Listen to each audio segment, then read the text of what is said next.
geen kleer voor de tweede oorlog. Van de brood had de frituurpannen al om. En de pilsjes in elkaar. Aan nooit een bunker bouwt, had ik geen fret. Voor een nier, vijf meer eet mij aan de krant. Nergens is meer schietpapier. Speel je gitaar, ik denk, tien hier, zoiets.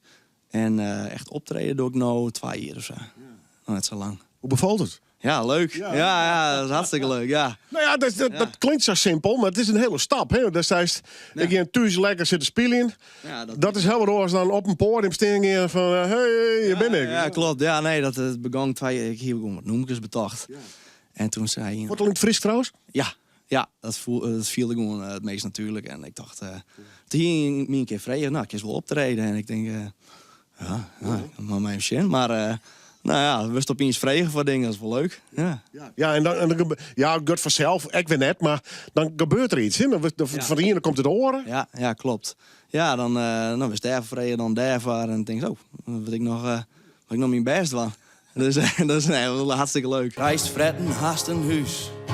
Wees dankbaar, domme beer, dat jij je al je recht wilt ding. En wat is dat doet zeer. Nekken niet meer heidelang.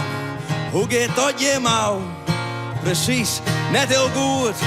Dus bek je maar weer gauw. Als van weer een leren kist, dat jongen meesken graag.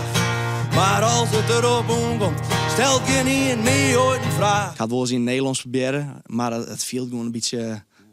Krijg eens maar het zien mem of het zien ouders Nederlands praten. Ja. Hallo moeder. En, stel je voor, dit interview is in het Nederlands. Ja, het zou heel vreemd voelen. Hallo Hille. Ja, precies. Dus het viel gewoon heel normaal of zo. En ik sjouw en ik vlecht en ik knip. En ik beun tot ik verzoet in mijn zwit. En als hij de holen stopt, dan had ik vol. En ging ik terug tot de beeld net meer.